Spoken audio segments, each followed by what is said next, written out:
wanted to sort of start talking about your early performance, because you were in a theatre company, is that right? I saw a thing on YouTube. When you look like 18? Yeah. So I started in Bristol. Yes. And we didn't really have access to money or resources or like a lot of time to do extracurricular. I was working part-time jobs from a young age. Okay. My mum was a single-parent family. But there was a great community-based theatre group called Travelling Light. Oh, yeah. And their kind of ethos was to look at people that maybe didn't have the money to pay for the big theatre school, which was Old Vic. So I got involved there at about 14 until the age of 18, and it was kind of my first taste of wanting to be on stage and knowing that I want to do it. In hindsight, from an early age, I knew I was trans. I just didn't have the language to talk about what that meant. I always knew, like, stereotypically, I always felt uncomfortable in male environments, and like when I was called boy, or I can remember like constantly being anxious about boys and girls split ups at school. That would always send me really anxious, and I'd feel really like irritable when that was happening. And I can remember one time, like, I think I thought I was a girl at one point, and then I think I realised that actually, like, it was way more relaxing for me to just say I'm neither, and like if people want to label one or the other, that's their issue. But for me, it was so calming to just decide that I didn't have to be one or the other. One or the other, that it was limiting for me.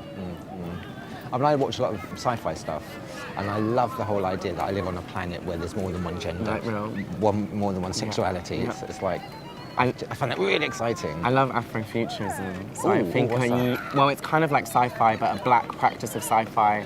So Octavia Butler, like loads of people writing about what it would be like to be in a future where black people weren't oppressed. Yeah. But in Afrofuturism, they also talk a lot about gender in that. And it's interesting because when we look back at the past, pre-colonial history, we did have more than one gender. When you look at like pre-colonial Africa, there was lots of existence of people with multiple genders. They recognized third genders. The same in India and South Asia, there was the hijra and third genders, and it was actually people. It's really interesting when people say, "Oh, this new thing, non-binary," whereas actually it's one of the oldest things that we have.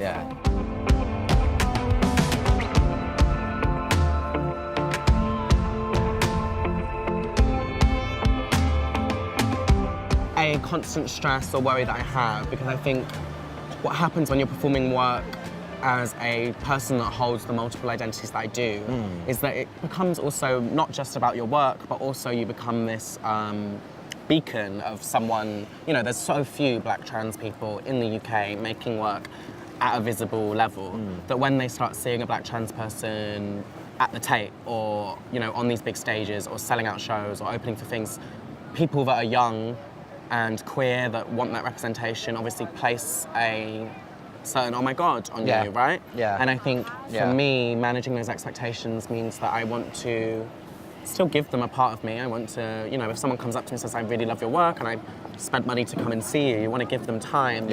But also, a lot of the times after I perform, it might be like my 5th gig that week and I'm fucking knackered. So it's managing how much to be like, I'm so tired, I want to leave, and also managing, no, I want to go out and say hi. And I think that's a constant thing, because, you know, you don't want to meet someone and they're just like half asleep whilst you're talking to them. But I think that's when the element of performance after the show comes in. Because if I was my actual self after I performed, I'd be collapsing on a bed with a cigarette in my hand. Do you know what I mean? So we've talked a bit about being a trans person and a person of colour. Is that what drives your performance, like from that perspective, or is it bigger than that? I think it's bigger than that. I think, like, obviously it's something I talk about a lot, and I think it's something I mention a lot, but I think what drives my performance is probably with most artists is their experiences. And I think it just happens to be that currently living in this climate as a trans person of colour, that involves and that is to, like, that in, what is the word I'm looking for? Informs? That's the fucking word. Just like that word. Okay, so I think, like, obviously I think being a trans person of colour informs a lot of my experiences in the UK, because we're targeted and persecuted for so many different things. And I think really why I work is for therapy. Like, a lot of my work is just free therapy for me.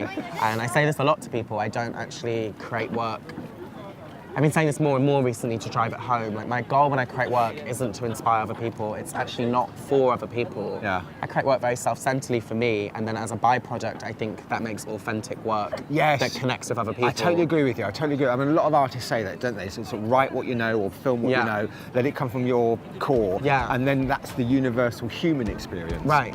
And I think if I focus so much when I write down about, oh, this needs to be about trans people of colour, this needs to be about this, then I would make work that was stale. So, love, what does that mean to you? Throw that little philosophical question in.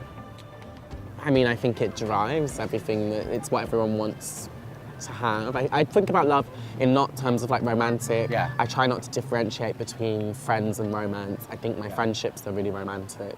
I think I love my friendships because they're really romantic, and I wish that like when you break up with a friend, it was treated the same way as like a romantic breakup. I really think that, like I really don't understand why like when you have an argument with a friend, you don't also have your friends ringing you up and like, oh my God, are you okay? Like, you know, but if you broke up with your partner, everyone's like, stops and comes over with like a box of heroes and stuff like that. But I think that's the same with friendships. I think love is like, yeah, it's super important, but I mean, everyone calls me a Slytherin and quite cold, like a Slytherin from the Harry Potter. I don't really. I'm a Hufflepuff. Yeah. Oh, I feel like we both got a short straw. But like, everyone calls me a Slytherin. I don't personally think I'm a Slytherin, but like in the way that I'm quite robotic and sometimes. But I think love's really important. Yeah. You're not a Slytherin. You're a Hufflepuff. Or Ravenclaw, maybe. I think I'm a Ravenclaw. Yeah. Like that's what I feel like. Hi. So, what makes you laugh? I like clever humour, like dry humour. Drag queens make me laugh. I love a good drag show. Do you know who I watched? I was at Latitude Festival performing, and the host for the night I was performing was Myra Dubois. She was quick. She was funny. She was like, I like humour that's a bit mean, but she was punching up, not punching down. Yeah, that's the thing, you know, isn't it? Yeah. And it was good. It was quick. It was clever. I like quick wit. I like puns a lot. Right. Yeah. Right. Can I just say I love the hair? Oh, thank you. Thank you so much. Beautiful. Oh, cheers. Thanks. Thank you. So, there's an interesting thing about that drag thing. Do you feel, is there a place for drag to challenge the gender? Yeah, definitely. Because some people, at the moment, there's a sort of almost like, again, a backlash against the drag artist. I actually think drag says so much about what gender's happening. I think there's loads of bad drag, and I think it can be lazy. You know, if we just have this cisgender male dressing up as a woman and doing nothing about it, then yeah, that's boring. Yeah. But I actually think what drag is showing is like, I'm really passionate about drag. Good, I'm like, from the outside, I'm like an outsider that loves the drag queens more than they love us. I think what drag queens are showing us is two things, that loads of people want to dress up, loads of people want to do things with gender, loads of people want to play around with gender. Yeah. But I also think too, it has the power to make loads of critical comment about things. I think an interesting drag artist is Victoria Sin. And Victoria Sin obviously is talking a lot in their work about feminine labour and femininity through drag. I've seen loads of drag artists that use drag to make really clever remarks about gender.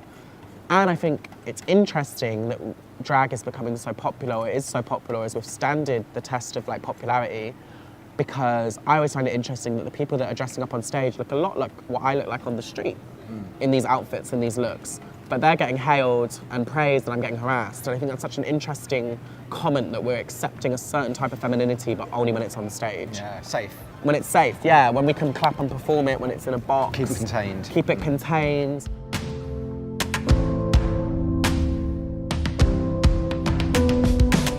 You're helping to create archives for people by releasing that. Do you know, like I think a lot about queer people being archived and who's archiving us and like the role of the archiver.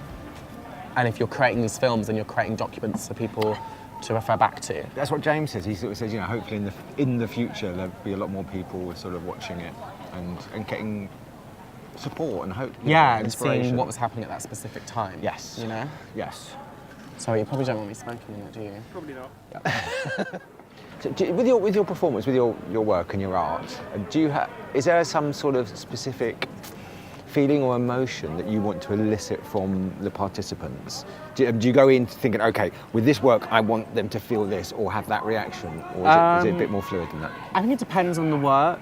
I always I'm aiming for them to feel something, obviously. And a lot of the time I'm looking to change a passive audience into an active audience. Oh, that's nice. So whether that means that they passively were going to watch me and now they're actively feeling something, a lot of the time, at the moment, I'm looking for active action. So how can my performance link to them also going home and researching about trans issues? Or how can my performance also equal them texting one of their trans friends to check if they're okay?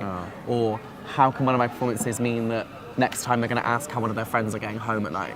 So I think, for me, I'm looking for how a performance can be the stem of a conversation with a friendship or a group of people. In the show I did Burgers that is coming back next year, it was all about public harassment and it was all about my harassment. But what I wanted and was clear about in my performance is that I wanted this to mean that people would then go outside and be better allies outside. You know, how do we build a community of people that look out for each other on the street? I genuinely think trans is a majority. I've only started saying this boldly now. I genuinely think there's more people in the world that are trans. But I think what's happening is the world doesn't let us be trans. And I think actually what would happen if we had a world that encouraged gender diversity, encouraged gender variance, all these people would start coming out in dresses. Yeah. You know, the amount of straight men that I met at Latitude Festival when I was hosting the Queer Club that were like, can I try? I had a dress-up box in the middle of the room. Yeah. All these straight men with their wives were like reaching for it, wanting to try it out, and I'm like, yeah, you've all wanted to do it.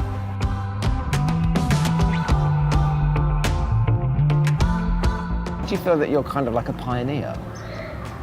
Is that too strong a word? Strong of a word. I think there's loads of people that have done what I do before me. Yeah. I think it's dangerous to like put on a pedestal someone for something that is just like kind of existing.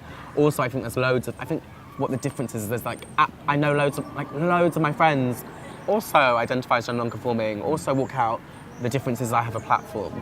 Yeah. So I get really scared when when people say like, you know, they're really, you know, I had someone introduced me at an event 2 days ago, it's like the future of queer, and I was like, like no, like there's been gender non-conforming people for all of history.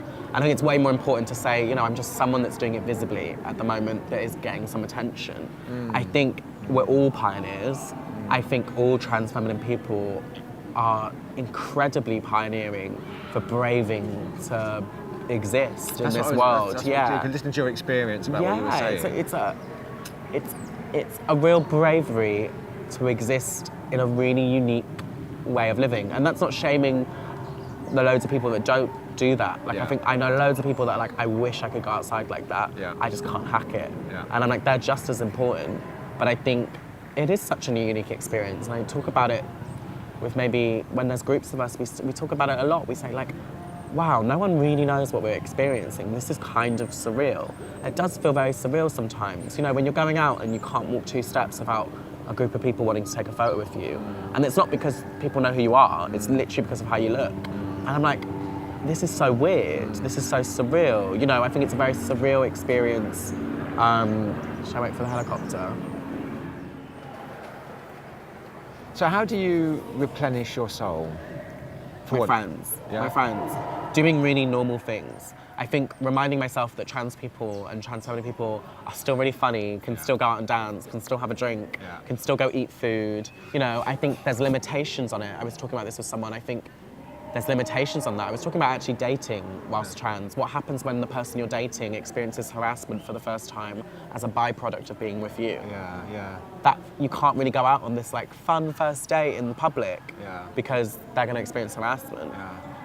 But I think it's reminding ourselves that like, that's why I love trans comedians. I have such a thing, you asked me about what I find funny.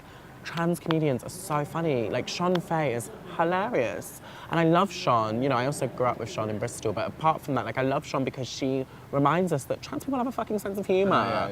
You know, it can all get really like, and it's like, actually, like we're funny as fuck. And we can make laughs and actually joke. humour can be a really strong weapon, can't it? God, we're not laughing enough. You know, like, and people have started noticing that in more of my shows now. So I've gotten a lot more confident to stop and have a little chin-wag. And people are like, oh, Travis, you actually make a couple jokes. I was like, Well, you are funny. You know, I'm funny. And like, that reminds me, that replenishes my like soul. Is like, oh, you know what? Like, yes, all this is going on, but we're also still fucking funny, you know? So we're gonna do some quick fire questions. No right or wrong answer, so whatever answer comes. all right. So, film or books? Film. Any particular one? Really? Wait, did I just say film? Yeah. Okay. Oh, film. Do you want to take that back? Should we do it again? No, fuck it. I said film, which is so unlike me, but it just came out. Favourite historical figure? Ooh. Ooh. I was always obsessed with like female Greek goddesses. I love Athena. I think she's badass. Yeah, That's nice. I like that. amazing. Fashion designer, My favourite fashion designer. if there is one. I love Vivienne Westwood Because. because I think, although I don't really care for her personally, I think what she did for fashion and boldness was incredible. Yeah. What the world needs now? Is more sets of ears that are actively listening. Ooh, I like that. I think that's it. Oh, that wasn't too bad. That was all right. I was like really like, I thought it was going to be like hot sauce or mayo, and I was like, ah! Well, hot sauce or mayo? Hot sauce.